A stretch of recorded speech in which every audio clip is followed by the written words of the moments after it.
Benedict Cody, coming back. I am going to embarrass you because I have a book here all the way to Bantry Bay, one of your recent books of your travels in Ireland. It's a lovely book too.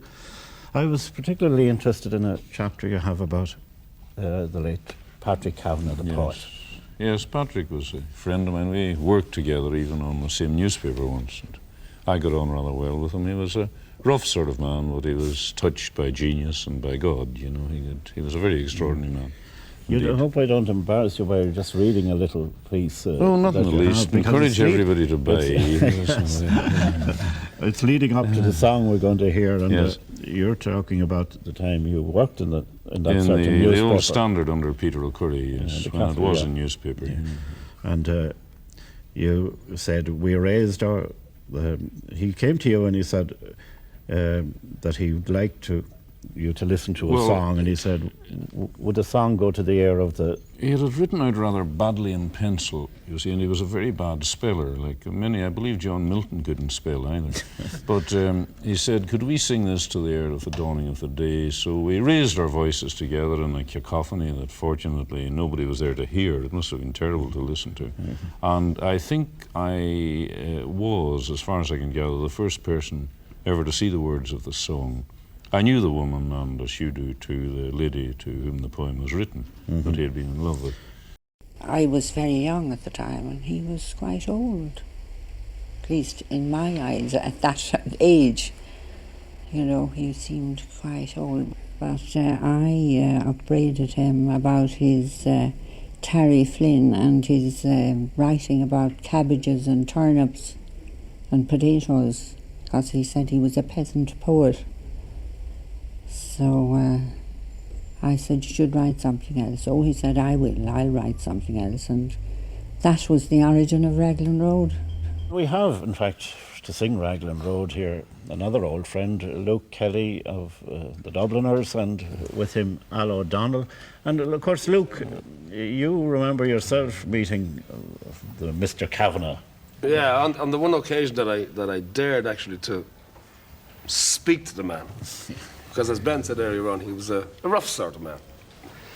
But we were in a pub. We won't name the pub. I don't suppose it's allowed on television. Well, it was in the Bailey anyway.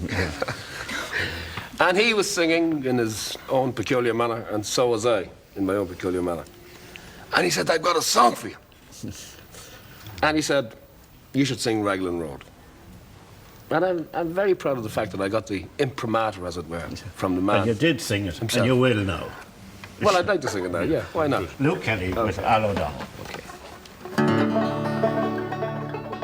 On Raglan Road of an autumn day, I saw her first and anew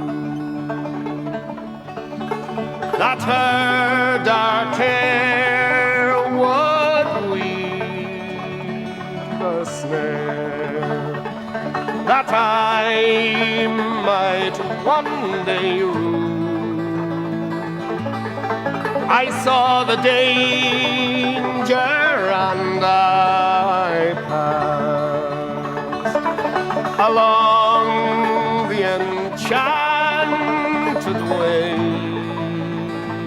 and I said, let grief be a fallen leaf at the dawning of the day. On Grafton Street in November we trip lightly along the ledge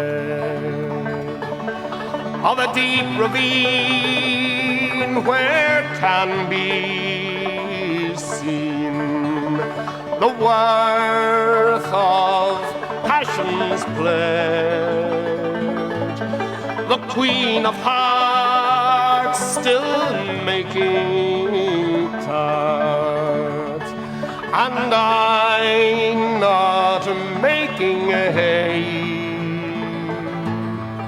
Oh, I loved too much and by such is happiness thrown away. I gave her gifts of the mind, I gave her the secret sign that's known to the artists who have known the true gods of sound and stone, and word and tint without stint. I gave her poems to say with her own name there, and her own dark hair like clouds over fields of May. On a quiet street where all ghosts meet, I see her walking now, away from me so hurriedly. My reason must allow that I had loved not as I should, a creature made of clay, when the angels the clay he'd lose his wings at the dawn of day.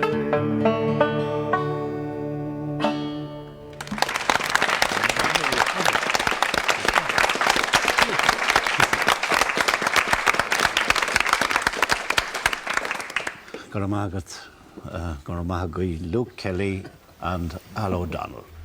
On a quiet street where old ghosts meet, I see her walking now, away from me so hurriedly. My reason must allow that I had wooed not as I should, a creature made of clay, when the angel woos the clay he'll lose his wings